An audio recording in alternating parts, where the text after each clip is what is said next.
And now, stay tuned for the mystery program that is unique among all mystery programs. Because even when you know who's guilty, you always receive a startling surprise at the final curtain. In The Whistler.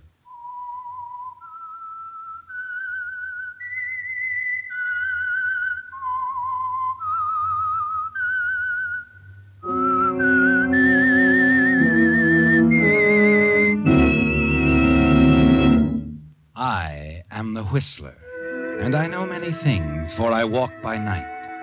I know many strange tales hidden in the hearts of men and women who have stepped into the shadows. Yes, I know the nameless terrors of which they dare not speak.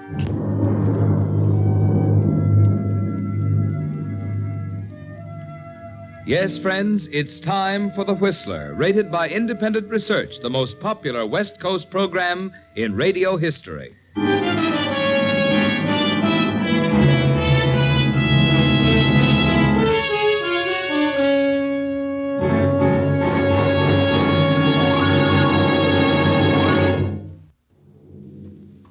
And now, The Whistler's strange story, The Clever Mr. Farley.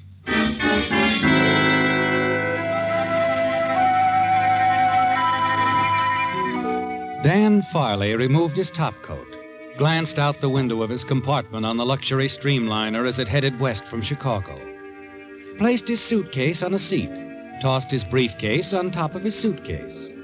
Dan had learned long ago that the safest place to hide valuable objects was in the open, and his briefcase was quite valuable to him. In it he carried $150,000 in brand new $20 bills, counterfeit $20 bills. But so perfectly executed, even an expert would have trouble in spotting them as bogus.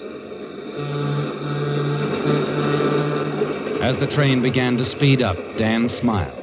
He was glad to get underway. In his work, he didn't spend too much time in one place, and he'd been in Chicago much longer than he intended. Ticket, please. Come in. Oh, hello, conductor. Here we are. Through to Los Angeles. Compartment C. Mm-hmm. Not so many traveling today, huh? We'll pick up some more in Kansas City. Oh. Yeah, I guess this does it. Hope you enjoy your trip. Thanks, I will. I always do.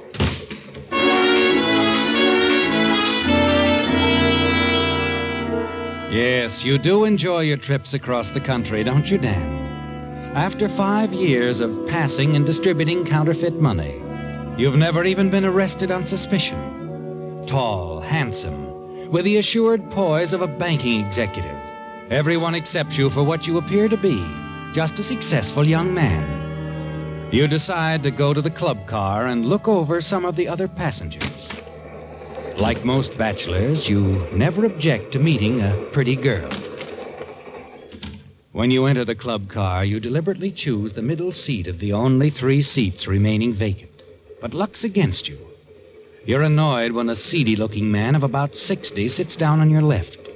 You quickly pick up a magazine and begin to read.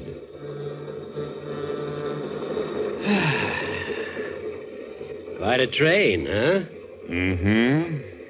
I don't have occasion to ride very many trains, especially a modern train like this. Going as far as Kansas City? Uh-huh. Traveling on business? Yes, that's right. Salesman? Nope. I kind of thought you were. I guess it's none of my business anyway. You know, I can't make up my mind whether to stop over at Kansas City or go on through to Los Angeles. Ever been to Kansas City? Never have, no. I guess it's no different than most cities. I'm not sure I'll even stop over. Come to think of it, though, I might have to. My reservation's only good that far. You think I could get my accommodations on this train extended if I decided to go on through? The conductor can tell you. Yeah. You going straight through? I haven't decided. Oh, I'm sorry. I'm so inquisitive. Care for a drink? No thanks, no. I guess I'm boring you, son. Excuse me for being so talkative. I'm sorry. I didn't mean to be rude. It's just that this article Yeah, is... sure. You want to read. Yeah. But speaking of articles, son, if I was a young fella, I'd be a lot more interested in the little article coming this way than I would be in a magazine. I think you've got something. Yeah. She's going to have to sit down right next to you. Go ahead and get acquainted with her. I'll go get me a drink. Maybe I'll see you later. Okay. Au revoir, Pop.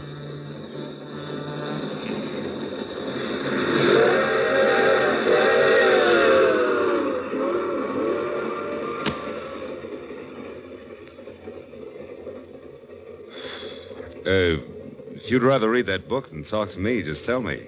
I won't bother you anymore. But if you don't mind a little conversation... Why should I mind? Informal conversations are customary on trains, aren't they?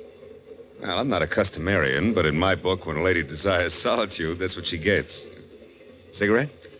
Not now, thank you. Going all the way through? Something funny? Yeah, my question. You know, when that old gentleman standing at the bar over there asked me if I was going straight through, it annoyed me. Now, to open a conversation, I ask you the same thing. Should I be annoyed, too?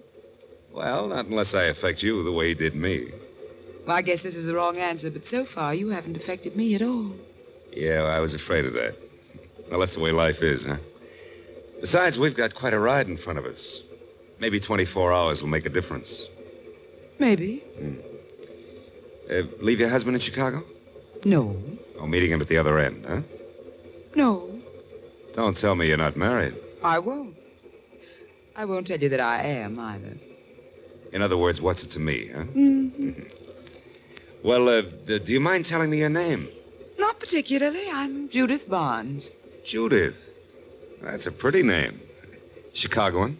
At times. Oh, woman of mystery, huh? Have to be. I'm a spy.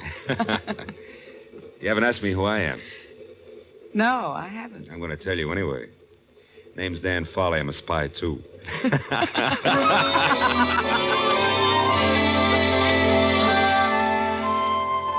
An interesting girl, isn't she, Dan? And as the train moves westward, you become very well acquainted with the charming, attractive Judith Barnes. Yes, the two of you hit it off splendidly. And she seems quite interested in you, too, doesn't she? Later, you have dinner together, chat pleasantly back in the club car. And then suddenly you see the smile vanish from her lips. She becomes tense. You follow her gaze to the end of the car, to the tall, heavy-set man in the brown suit. He turns his eyes away and pretends to read a newspaper. You look back at Judith. Notice her attention is now shifted to the opposite end of the car, to another man sitting there.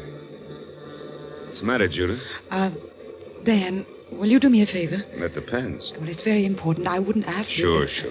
What is it? I have a small package with me. It's a very valuable package. Oh? I'll leave it here in this magazine. When I leave, will you pick it up and hold it for me? What's in it? I can't tell you. Well, now, look, if I'm going to play I'll carrier explain pigeon... everything later, Dan. I'm in compartment B, car 118. Bring it to me there. Okay. Why don't you get it over with right now while Brownsuit's busy with the newspaper? What? He's the reason for all this, isn't he? He and his pal down at the other end of the car. What? They really have you boxed in here, baby. I know I can trust you, Dan. At this point, what else can you do? You've got to trust me, sweetheart.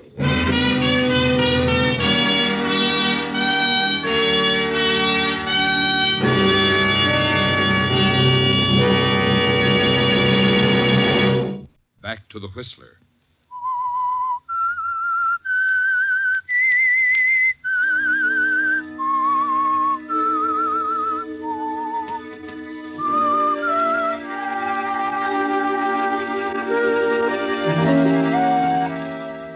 Well, Dan, when you boarded the train in Chicago, you had only one thought in mind: to get your package of counterfeit $20 bills to your contact in Los Angeles as quickly as possible.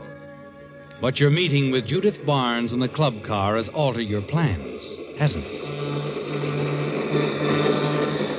As the train speeds on into the night, you wonder what's in the package Judith has placed in your care. Why she's afraid of the two men who stationed themselves at either end of the club car.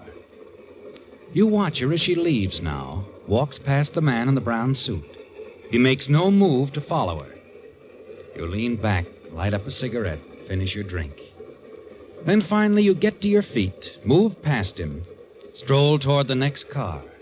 As you do, you turn around. The man in the brown suit is following you. Quickening your pace, you hurry into the next car. Somehow you've got to shake him off. And then suddenly up ahead, a door to a compartment partially open. You're about to hurry by when you notice the man sitting inside. The gentleman you met earlier that afternoon in the club car. Hello there. Huh? Oh, hello, son. Figuring on catching a few winks? Yeah, was figuring on it. Say, how'd you get along with the young lady? Oh, all right. Thought maybe I could buy you a drink, a nightcap. Well, thanks, but... I was pretty rude this afternoon, huh? Oh. I didn't mean to be, really. It's just that I had things on my mind. Oh, that's all right, son. I talk too much anyway. Oh, no, you don't. I tell you what. Let's have lunch tomorrow, and wait a minute. You're stopping over in Kansas City, aren't you? Have to. Reservations on this train are all taken, and the conductor tells me there's a waiting list ahead of me. Yeah, I think you're lucky. They tell me Kansas City's quite a place. I think I'll stop over myself. I thought you said you had reservations through to the coast. Oh, I have, but I'm afraid it's Kansas City just the same. You remember a while back when you asked me if I was a salesman? Yes, I do. I guess I was a little nosy. No, you weren't. No, I was pretty brusque. But I had a reason. You see, my work is, sort of confidential. Detective? Well, not exactly. I'm a federal man, work for the government. My name's Farley. Government man, huh? Mm-hmm. Say, I'm Seth Williams from Junction City, Iowa. Certainly pleased to meet you, Mr. Farley. I've always wanted to meet a G-man. Well, I'm not a G-man, exactly. I'm with the Customs Department. Frankly, that's why I'm getting off at Kansas City. Glad to hear that. Then we can still have lunch together. Well, no, not in Kansas City, but we might see each other on the train again if we take the same one out of Kansas City. How long are you figuring on stopping? Just one day. Oh. I figure on taking the same train tomorrow. Well, I had the same idea. I'll make my reservations as soon as we get in. Good, I will too. Something to do with one of your cases, huh? Yeah, that's right. Oh, by the way, do you mind if I step in here and wash my hands? I don't know where I picked this up. Probably newsprint. Go right ahead, son.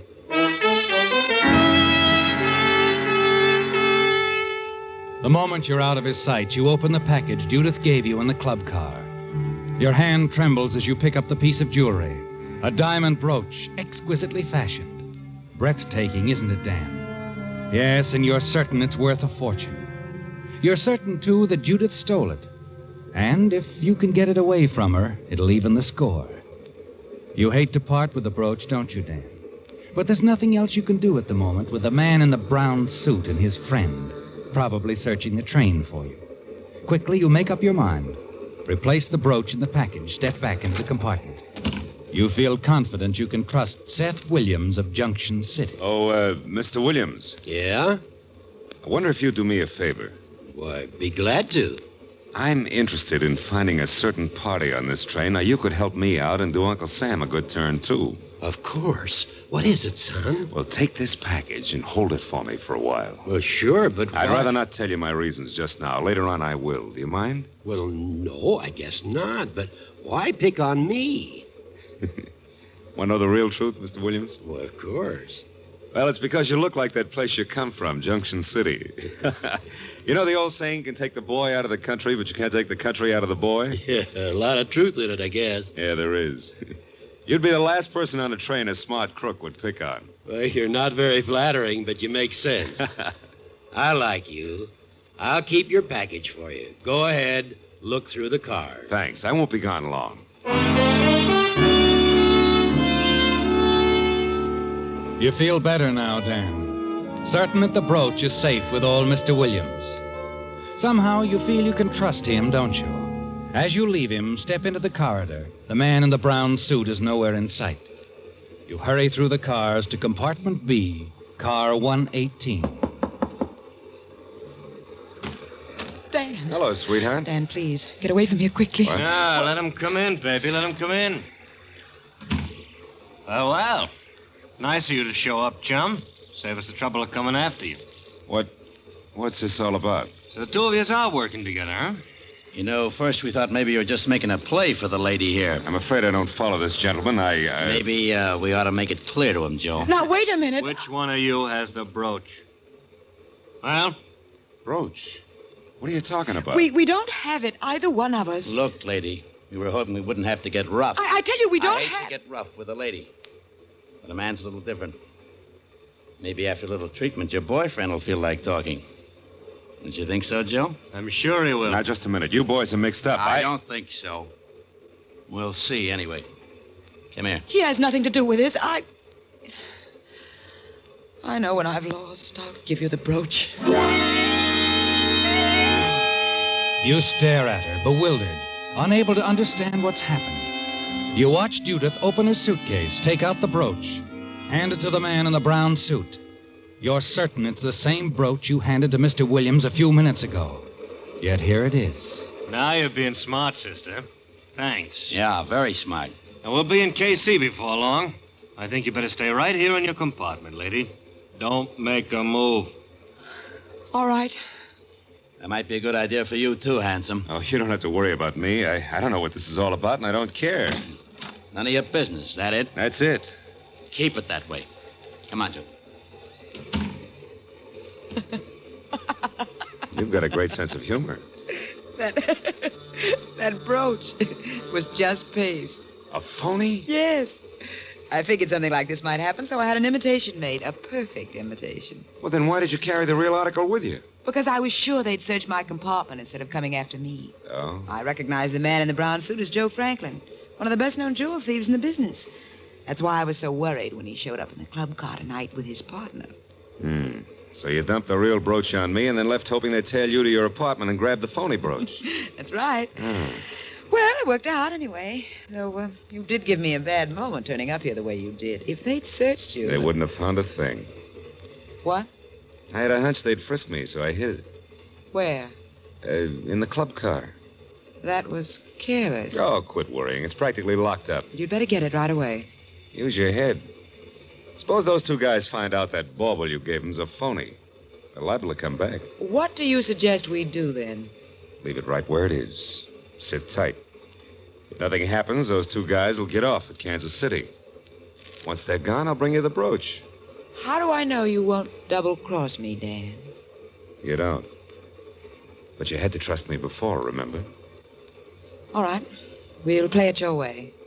But there's something you'd better remember, Dan. Yeah? You'd better come through. If you don't, you're going to be awfully sorry.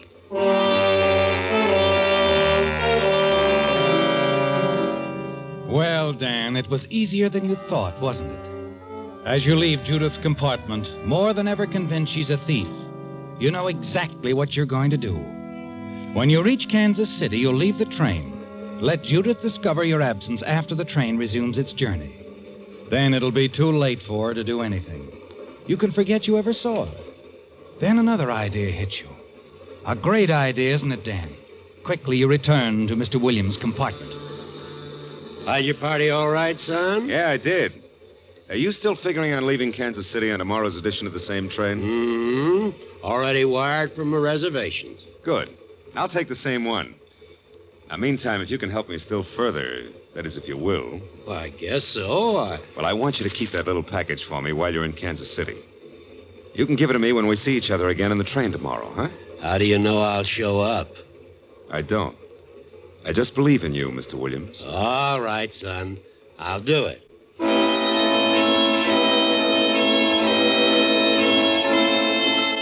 Now everything's set, isn't it, Dan? Even if you run into trouble while you're in Kansas City, no matter what happens, the brooch will be safe with Mr. Williams.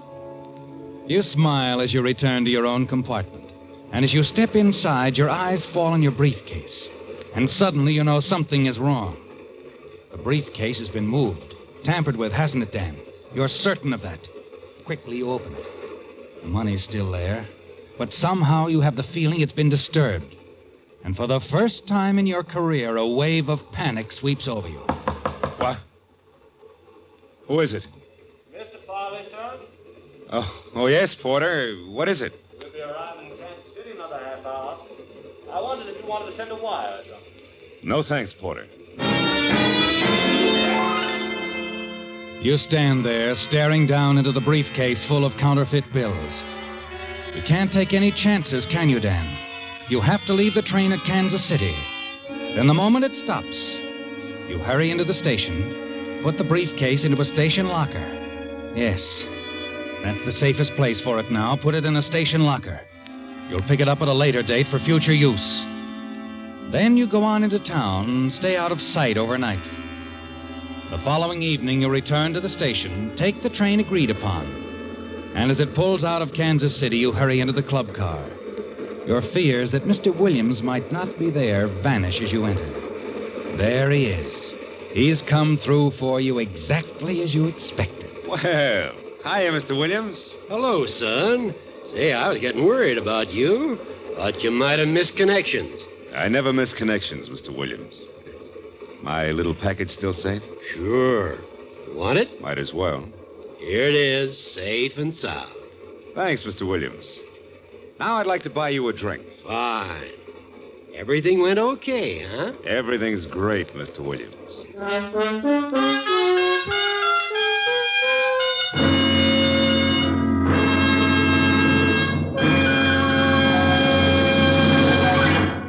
The Whistler will return in just a moment with a strange ending to tonight's story.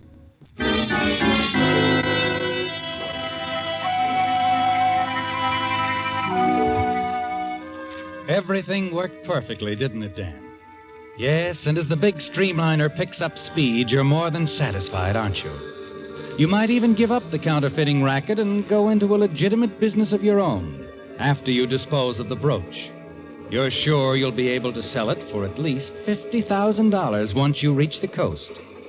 And you're not worried about Judith Barnes. The chances are you'll never see her again. And the elderly Mr. Williams came through for you exactly as you were certain he would. Yes, sir, Mr. Williams. You did me quite a favor. Well, I was glad to do it. Would you like to see what you've been holding for me? It's very pretty. Yeah, I would. Okay, I'll show it to you. Come on, we'll go back to my compartment. It's only 3 cars back. Why, we can stop at my compartment if you'd rather. It's right ahead there. Oh, it suits me.